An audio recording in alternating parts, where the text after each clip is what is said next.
Class 11। আজকে এই ভিডিওতে আমি একটা গল্প তোমাদের সঙ্গে আলোচনা করব। গল্পটির নাম ডাকাতের মা, লেখক সতীনাথ ভাদুড়ী। সতীনাথ ভাদুড়ী রচিত এই ডাকাতের মা গল্পটির নামকরণ দেখেই তোমরা আশা করি বুঝতে পারছো যে এখানে ডাকাতের মায়ের কথাই এখানে প্রাধান্য পেয়েছে। কারণ কোনো রচনার নামকরণ তিনটে বিষয়ের নিরিখে হয়। এক হচ্ছে ঘটনা, মানে রচনায় যে ঘটনা রয়েছে সেই ঘটনা কেন্দ্রিক নামকরণ হয়। একটা হচ্ছে সেই রচনায় যে চরিত্র রয়েছে সেই চরিত্র কেন্দ্রিক নামকরণ হয়। আর হয় রচনার যে বিষয়ের যে একটা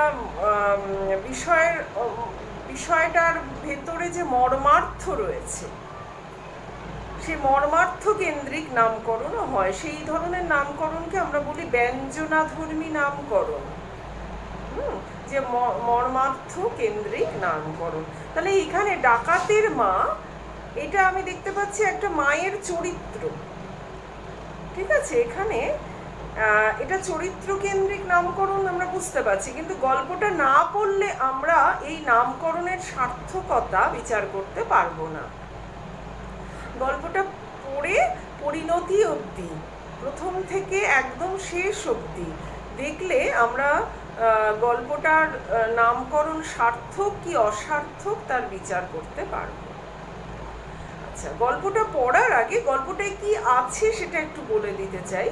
সেটা হচ্ছে ডাকাতের মা যাকে আমরা দেখছি, এই মায়ের কোনো নাম গল্পে নেই, শুধু মা, এই সম্পর্কটা। হ্যাঁ, মাতৃত্ব তো একটা সম্পর্ক, তার সন্তানের সঙ্গে মায়ের যে সম্পর্ক, এবং পুত্র সন্তান না কন্যা সন্তান সেটা অন্য ব্যাপার, কিন্তু মা হচ্ছে একটা সম্পর্ক। তো এই মা রয়েছেন। এবার ডাকাতকে না, ডাকাতের নাম রয়েছে, ডাকাত হচ্ছে সৌখী ডাকাতের মা। এবার গল্পটা শুরুই হয়েছে এইভাবে যে দেখা যাচ্ছে যে সৌখীর 5 বছর জেল হয়েছে এবং সৌখীর মা বর্তমানে একা রয়েছেন। কেন তার একা থাকার কারণও তিনি বলছেন যে তার সৌখীর যে স্ত্রী এবং শিশুপুত্র তাকে তিনি রাখতে পারেননি। কেন রাখতে পারেননি সেই কৈফিয়তও তিনি দিচ্ছেন। গল্পের শুরুটা খানিকটা কৈফিয়ত দেওয়ার মতো, অর্থাৎ ডাকাতের মার যে চিন্তা ভাবনা সেটা ক্রিয়া করেছে গল্পের প্রথমে। অর্থাৎ ডাকাতের মা হওয়ার আগে তিনি তো ডাকাতের স্ত্রী ছিলেন, অর্থাৎ সৌখীর বাবা অর্থাৎ তার যে স্বামী তিনিও ডাকাত ছিলেন। এবার সেই ডাকাতের স্ত্রী হিসেবে তিনি কতটা মর্যাদা পেতেন সেটা নির্ণয় করতে গিয়ে সৌখীর আমলের ডাকাত এবং সৌখীর বাবার আমলের ডাকাতের মধ্যে একটা পার্থক্য নির্ণয় করেছেন তিনি, ঠিক আছে। এটা দিয়ে গল্পের সূচনা, যে তার যে পরিস্থিতি সেই পরিস্থিতিতে সৌখীর আমলের ডাকাতদের তিনি কিভাবে দেখছেন আর তার বাবার আমলের ডাকাতরা কিরকম ছিল। অর্থাৎ এই ডাকাতি পেশাটা একটা সময় কিন্তু সৌখীর মানে এই ডাকাতের মা যেভাবে বর্ণনা করছেন সেটা কিন্তু একটা খুব মানে বলা যায় যে একটা মর্যাদা সম্পন্ন, মানে ডাকাত অর্থাৎ ছিচকে পদুচোর নয়, একেবারে ডাকাত, এটার একটা আলাদাই ব্যাপার ছিল বলে তিনি মনে করছেন। তার চিন্তা ভাবনায় সেটাই উঠে আসে। আর যেহেতু এটা একটা পুরুষানুক্রমিকভাবেই সৌখী ডাকাতি পেশাটাকেই গ্রহণ করেছেন, সেহেতু এই তুলনাটা যেন আরও বেশি করে তার চোখে ধরা পড়েছে যে সৌখীর বাবার আমলের ডাকাতদের সঙ্গে সৌখীর আমলের ডাকাতদের কতটা পার্থক্য। আমরা দেখতে পাবো যে সৌখী জেলে যাওয়ার পরে তার খোঁজ নিতে এসেছিল 2 বছর, অর্থাৎ টাকা দিয়ে গেছে, যে ভরণ পোষণের যে দায়িত্ব সেটা 2 বছর পালন করেছে, তারপরের বছর থেকে দেখছেন না। এইটা তার একটা বড় ক্ষোভ। কেন তার স্বামীর আমলের যারা ডাকাত তারা কিন্তু এই ধরনের অসহায় পরিবার মানে যে পরিবারের একমাত্র উপার্জনকারী ডাকাতটি ধরা পড়েছে বা তার মৃত্যু হয়েছে, যাই হোক না কেন, সেই অসহায় পরিবারের কিন্তু সঙ্গে থাকেন, তাদের যৎপরোনাস্তি সাহায্য তারা করত।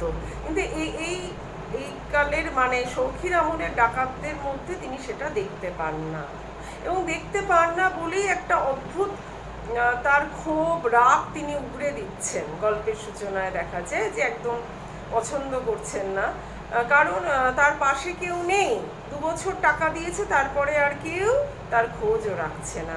এই বৃদ্ধ বয়সে তাকে খই মুরগি বিক্রি করে তার নিজের উদরপূর্তি করতে হয়, কিন্তু এই খই মুরগি বিক্রির টাকায় কিন্তু সে তার স্ত্রী মানে পুত্রবধূ মানে সৌখীর স্ত্রী পুত্রবধূ এবং শিশুপুত্রকে চালাবার মতো অত পয়সা তার নেই।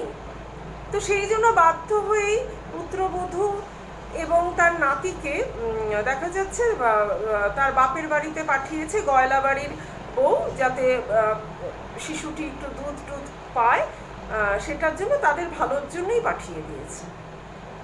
তো এইভাবেই তার চিন্তা ভাবনায় অনেক কথাই উঠে আসছে গল্পের সূচনায়।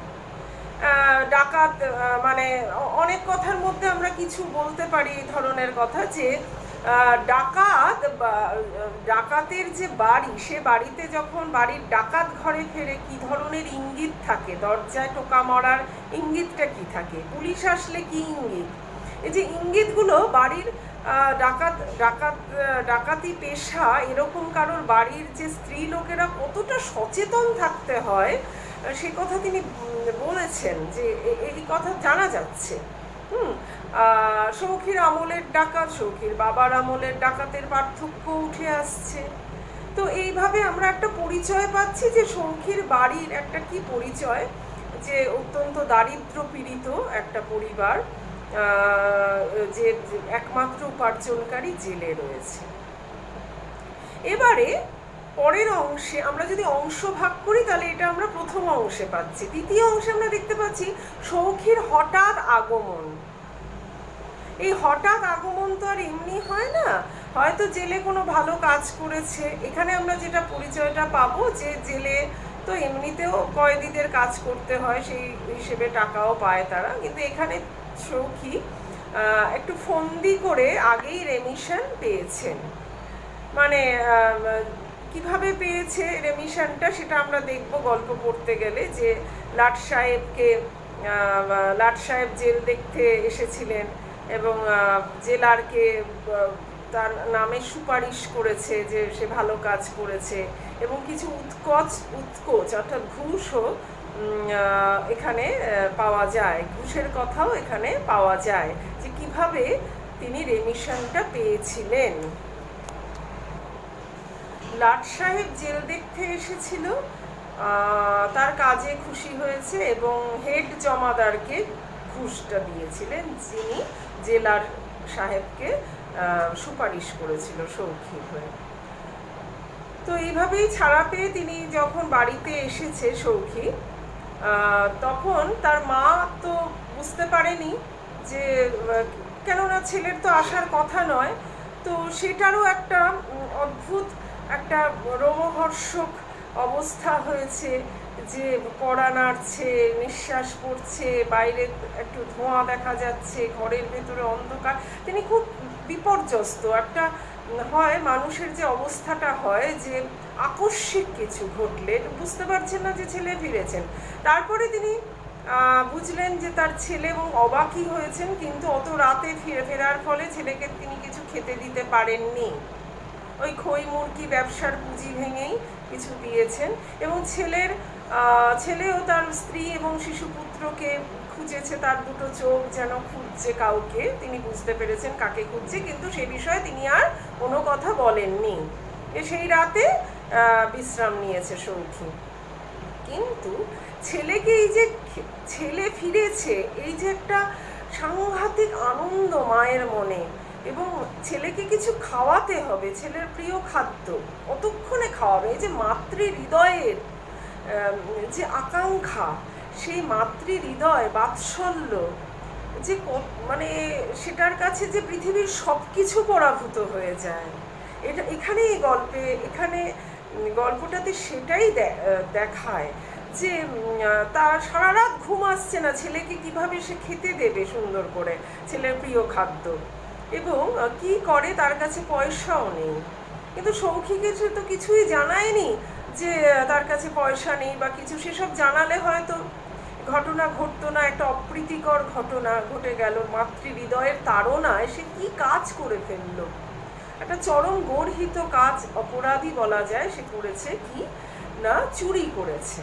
রাত দুপুরে উঠে পেশকার সাহেবের বাড়ির থেকে লোটা চুরি করে নিল, এবং সেটা 14 আনায় বিক্রি করে ছেলে আলু চচ্চড়ি খেতে ভালোবাসে, এবং তার যে রন্ধনের যে উপকরণ সব কিনে এনে পরদিন রান্নাও চাপিয়ে দিয়েছেন। ছেলে তখনও ঘুমাচ্ছে, কিন্তু পেশকার সাহেব, আইনচঞ্চু পেশকার, বুঝতে পেরে গেছেন যে এটা কিছু চুরি হয়েছে, এবং আইনের মারপ্যাচটা তিনি ভালো বোঝেন, তাই পুলিশে আগে খবর দিয়েছেন। কিন্তু লোটা তাদের বাড়ির লক্ষ্মী, লোটাটা তো কিনতেই হবে, প্রয়োজনীয় একটা উপকরণ, সেই জন্য তিনি পুলিশে খবর দিয়ে লোটা কিনতে গেছে। তখন গিয়ে ঘটনাচক্রে তিনি জানতেই পেরে গেছেন, লোটাতে একটা চিহ্ন ছিল খুঁড়ের মধ্যে, তারা চিহ্ন, সেটা দেখে তিনি বুঝেছেন তারই লোটা, এবং দোকানির থেকে জানতেও পেরে গেছেন যে এই লোটা কে বিক্রি করেছে। তো তার কাছে মানে একেবারে জলের মতো পরিষ্কার হয়ে গেছে যে এটা কে চুরি করেছে, চুরির ঘটনা তার কাছে একদম পরিষ্কার। তিনি দারোগাকে নিয়ে সৌখির বাড়িতে এসেছেন পুলিশ নিয়ে, এবং পুলিশ দেখেই তো সৌখির মা বুঝতে পেরে গেছে না যে এইবার একটা অদ্ভুত ছলনা মা আর ছেলেতে হয়ে যায়। সেটা মা জানেন যে তিনি চুরি করেছেন, কিন্তু ছেলে কিছুই বুঝতে পারছেন না। ছেলে ভাবছে যে মায়ের উপরে চুরির দায়, অপরাধ, মার জেল হবে, কাজেই চুরির দায় তিনি নিজের স্কন্ধে বহন করছেন, করে আবার পুলিশের সাথে চলে যাচ্ছেন। কিন্তু মাতৃহৃদয়ের যে আকুলতা সেটা তো অপরিপূর্ণই থেকে যাচ্ছে, যে ছেলেকে তিনি কিছু খাওয়াতে পারলেন না, ডুকরে ডুকরে কাঁদছেন। এই আকুলতা, এই যে হাহাকার মাতৃহৃদয়ে, এটা মানে বিষণ্ণ করে, মানে একটা করুণ পরিণতি দান করছে, যে তার রান্নাটা পুড়ে যাচ্ছে, ছেলেকে পুলিশ নিয়ে চলে যাচ্ছে, একটা বিষণ্ণতা ঘিরে রয়েছে পরিণতি অংশে। তো এই গল্পটা প্রথম থেকে শেষ অবধি অনুসরণ করলে কিন্তু আমরা দেখব সৌখির মায়ের যে ভূমিকা, সেই ভূমিকাই প্রথম থেকে শেষ অবধি মাই সক্রিয় ভূমিকা নিয়েছেন। তো মায়ের ভূমিকায় প্রথমে মায়ের চিন্তন মনন সমৃদ্ধ কতগুলো কথা উঠে আসছে, তারপরে সৌখী আসছে, হঠাৎ করে সৌখীর আগমন, তারপরে এই সন্তানের জন্য মায়ের আকুলতা, এবং আকুলতা জনিত একটা অপরাধ হয়ে যাচ্ছে তার দ্বারা, একটা অন্যায় কাজ তিনি করে ফেলছেন সমাজের চোখে, যেটা অপরাধ, এবং পরিশেষে এই আর্ত হাহাকার, মাতৃহৃদয়ের যে হাহাকার, সেটা শোনা যায়। মানে গল্পটাকে আমরা 3টে অংশে ভাগ করে পড়ব। এক হচ্ছে প্রথম অংশ, সৌখীর হঠাৎ আগমনের আগ অবধি, সৌখী আসার পরে যেটা হলো যে মন চাটন হয়ে গেল, কখন বেরোবেন, চুরি করবেন, এবং চুরি করে সেটা বিক্রি করে জিনিসপত্র এনেছেন, এটা একটা অংশ। এবং তারপরে যে পুলিশের আগমন ঘটছে, তার রান্না এদিকে চলছে, ওদিকে পুলিশ এসছে, এদিকে এই সব ঘটনা এরকম ঘটে যাচ্ছে। তো তোমরা বইটা একটু দেখো, ডাকাতের মা, এটা চকাচকি বলে গল্প সংকলন আছে, সতীনাথ ভাদুড়ী রচিত চকাচকি গল্প সংকলনের একটা গল্প হচ্ছে ডাকাতের মা। দেখো, আগে সে ছিল ডাকাতের বউ, সৌখীর বাপ মরে যাবার পর থেকে তার পরিচয় ডাকাতের মা বলে। বুঝতেই পারছো, পরিচয়টা পাল্টে গেছে, ডাকাতের মা হিসেবেই পরিচিত। ডাকাতের মায়ের ঘুম কি পাতলা না হলে চলে? পাতলাই হতে হবে। রাত বিরেতে কখন দরজায় ঢোকা পড়বে তার কি ঠিক আছে? টক টক করে 2 টাকার শব্দ থেমে থেমে 3 বার হলে বুঝতে হবে দলের লোক টাকা দিতে এসেছে, এটা প্রথম ইঙ্গিত। 3 বারের পর আরো একবার হলে বুঝতে হবে যে সৌখী নিজে বাড়ি ফিরল, এটা দ্বিতীয় একটা ইঙ্গিত। সৌখীর বাড়ি ফেরা, মানে সৌখী আসছে। ছেলের আবার কড়া হুকুম, তখনই দরজা খুলবি না হুট করে। এই যে খুলবি না, এই কথাটা হচ্ছে এই নিম্নবিত্ত অশিক্ষিত যে যে শ্রেণী, তাদের মধ্যে এরকম তুই তুকারির সম্পর্ক রয়েছে। খবরদার, 10 বার নিঃশ্বাস ফেলতে যতক্ষণ সময় লাগে ততক্ষণ অপেক্ষা করবি, এটারও ছেলের নির্দেশ রয়েছে। তারপর দরজা খুলবি। আরো কত রকমের টোকা মারবার রকম ফের আছে, কতবার হয়েছে, কতবার বদলেছে। দুনিয়ায় বিশ্বাস করবে কাকে? পুলিশকে ঠেকানো যায়, কিন্তু দলের কারো মনে যখন পাপ ঢোকে তখন তাকে ঠেকানো হয় মুশকিল। দিনকালে পড়েছে অন্যরকম। সৌখীর বাপের মুখে শোনা যে সেকালে দলের কে যেন জখম হয়ে ধরা পড়বার পর নিজের হাতে নিজের জিভ কেটে ফেলেছিল। অর্থাৎ তখনকার ডাকাতরা এতটাই দায়বদ্ধ ছিল দলের প্রতি যে নিজের প্রাণের তোয়াক্কাও তারা করতো না। কিছু কথা যদি বের হয়ে যায় বা পুলিশের অত্যাচারে যদি বলে ফেলে, তো সেটা দলের সমূহ ক্ষতি, সেই ক্ষতি তারা করবে না। দলের প্রতি এতটাই একনিষ্ঠ ছিল তারা, সেই জন্য নিজের জীবও তারা কেটে ফেলতো, পাছে পুলিশের কাছে দলের সম্বন্ধে কিছু বলে ফেলে সেই ভয়ে। আর আজকাল দেখো, সৌখী জেলে গিয়েছে আজ 5 বছর, প্রথম 2 বছর দলের লোক মাসে মাসে টাকা দিয়ে যেত, 3 বছর থেকে আর দেয় না। এ কি কখনো হতে পারতো আগেকার কালে? ন্যায় অন্যায় কর্তব্যের পাঠই কি একেবারে উঠে গেল দুনিয়া থেকে? মানে কতটা পরিবর্তন তার পরিলক্ষিত হচ্ছে সেটাই বলছে। সৌখীর বাপ কতবার জেলে গিয়েছে, সৌখীরও তো এর আগে 2 বার কয়েদ হয়েছে। কখনো তো দলের লোকে এর আগে এমন ব্যবহার করেনি। মাস না যেতেই হাতে টাকা এসে পৌঁছেছে, কখনো বা আগাম 3-4 মাসের একসঙ্গে। কিন্তু এবার দেখো তো কাণ্ড, একটা সংসার পয়সার অভাবে ভেসে গেল কিনা তা একবার উকি মেরে দেখলো না দলের লোক। আগের বৌমার শরীরটা ছিল ভালো, সৌখীর এবারকার বউটা রোগা রোগা, তার উপর ছেলে হবার পর একেবারে ভেঙে গিয়েছে শরীর। সৌখী যখন একবার ধরা পড়ে তখন বৌমার ছেলে পেটে, হ্যাঁ, নাতিটার বয়স 4-5 বছর হলো বৈকি। কি কপাল নিয়ে এসেছিল, যার বাপের নামে চৌকিদার সাহেব কাঁপে। দারোগা সাহেব পর্যন্ত যার বাপকে তুই তুকারি করতে সাহস করেনি কোনোদিন, তারই কিনা দুবেলা ভাত জোটে না। হায় রে কপাল! মানে ডাকাতদের কত মহিমা কীর্তন হচ্ছে যে কি ধরনের সম্মান তারা পেত। এ বউ যে খাটতে পারে না, ওই রোগা শরীর নিয়ে আমি বুড়ো মানুষ কোনো রকমে বাড়ি বাড়ি গিয়ে 2টো খই মুড়ি বেঁচে আসি, তা দিয়ে নিজের পেট চালানোই শক্ত। সাধে কি আর বৌমাকে তার বাপের বাড়ি পাঠিয়ে দিতে হলো? তাছাড়া গয়লা বাড়ির মেয়ে ঝি চাকরের কাজও তো আমরা করতে পারি না, করলেই বা রাখতো কে?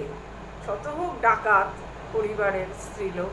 সৌখীর মা বউকে কি কেউ বিশ্বাস পায়? এটাই সত্যি কথা। নইলে আমার কি ইচ্ছে করে না যে বৌনাতিকে নিয়ে ঘর করি?